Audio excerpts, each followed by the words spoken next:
आइए जानते हैं अन्नदाता निःशुल्क फोन के माध्यम से पूछे गए समस्याओं का समाधान। अन्नदाता निःशुल्क फोन संपर्क सेवा के माध्यम से पूछे गए प्रश्नों में से आज हमने जिस प्रश्न को कार्यक्रम में शामिल किया है उसे पूछा है ग्राम मामचौन, जिला श्योपुर के कृषक चमन गुर्जर ने। ये बकरियों की देखरेख और प्रबंधन के बारे में जानकारी चाहते हैं। तो चमन गुर्जर जी, आपकी जानकारी के लिए प्रस्तुत है कार्यक्रम का ये अंश। आज हम बात करेंगे कि हमारी बकरियों को सर्दी के मौसम में किस तरह से उनका आवास प्रबंधन करें, किस तरह से उनको खुराक दें और किस तरह से हम उनके स्वास्थ्य के अच्छे से अच्छे देखभाल कर पाएं। किसान भाइयों, सर्दियों का मौसम शुरू हो गया है और इस मौसम में बकरियों और उनके मेमनों के लिए आवास और आहार का प्रबंधन करना अति आवश्यक होता है। तभी आप अपने पशु से अधिक लाभ ले सकते हैं। तो सबसे पहले बात करते हैं आवास प्रबंधन की। शीत ऋतु में खासतौर से जो दिसंबर और जनवरी का महीना होता है उसमें हमको आवास प्रबंधन पे सबसे पहले ध्यान देना पड़ेगा, ताकि हम जो बकरी हैं, चाहे वयस्क हों, चाहे गाभिन बकरियां हों या बकरे हों, और इसके बढ़कर हमको जो छोटे किड्स जो कहलाते हैं, जो मेमने होते हैं, क्योंकि वो ज़्यादा संवेदनशील होते हैं, उनकी व्यवस्थाएं बहुत अच्छी दुरुस्त करनी पड़ेंगी।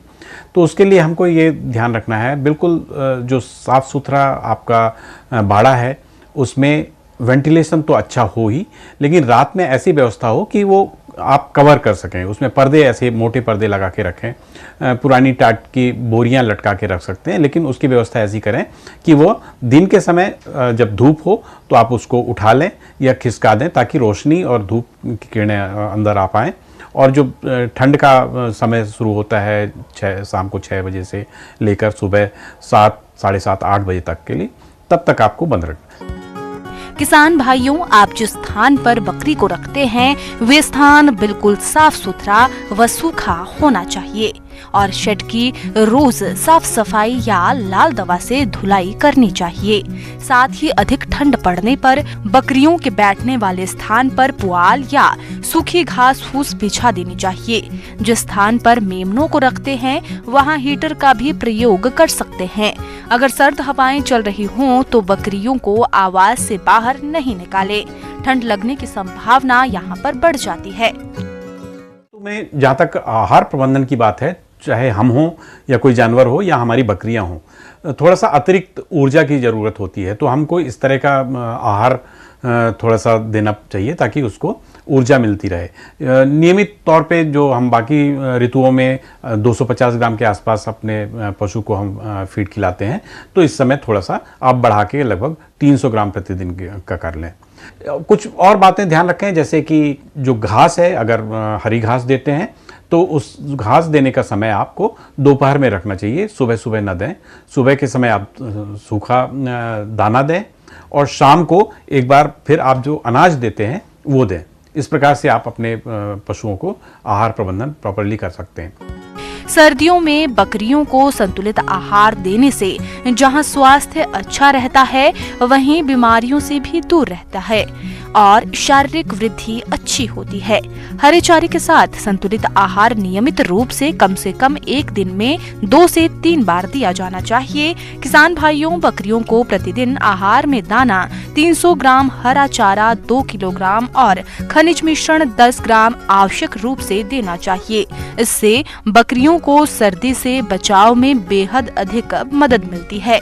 किसान भाइयों, अगर आप घर पर संतुलित आहार बनाना चाहते हैं तो 100 किलो दाना मिश्रण तैयार करने के लिए गेहूं का चोकर 25 किलो, मक्का 10 किलो, खली 25 किलो, चावल की पॉलिश 20 किलो, अरहर की चूरी 10 किलो, मूंग या चना की चूरी 5 किलो, मिनरल मिश्रण 4 किलो, नमक 1 किलो को अच्छी तरह मिलाकर सील पैक बोरों में पैक करके ऐसे स्थान पर रखना चाहिए जहां पर नमी न हो। साथ ही दाना मिश्रण खिलाते समय ये ध्यान रखें कि दाना फफूंदी रहित होना चाहिए।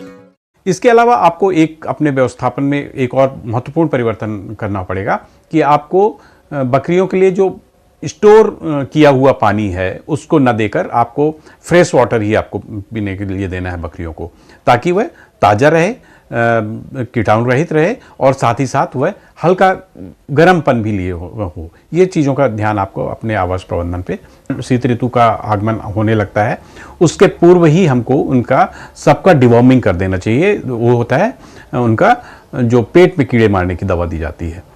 उसका कारण यह है कि अगर बकरियों के पेट में कीड़े रहेंगे तो जो पोषक तत्व हैं, जो खुराक लेती हैं बकरियां, वह ये कीड़ों के द्वारा पोषित कर लिया जाएगा। जैसा अभी मौसम है तो आप सबसे पहले उम्र के अनुसार, चाहे वो मेमने हों, चाहे वयस्क बकरियां हों, गर्भवती बकरियां हों या बकरे हों, उनको जो निर्धारित मात्रा और डॉक्टर के सलाह के अनुसार आप उनको सबसे पहले डिवॉर्मिंग कर दें। यूँ तो यह मौसम पशुओं के लिए काफ़ी स्वास्थ्य के दृष्टिकोण से काफ़ी अच्छा माना जाता है, लेकिन बकरियों में ख़ास तौर से यदि उनको सर्दी लगी तो वह सर्दी धीरे धीरे निमोनिया का रूप लेती है और निमोनिया भी कभी कभी परिवर्तित होकर पीपीआर नामक भीषण बीमारी का कारण बनता है। तो इसको रोकने के लिए भी हमको जैसे ही मौसम का शुरुआत होती है, ठंड पड़ना जैसे ही शुरू होगी, तो हमको पीपीआर का टीकाकरण हमारी बकरियों का बिल्कुल सुनिश्चित ढंग से कर लेना चाहिए।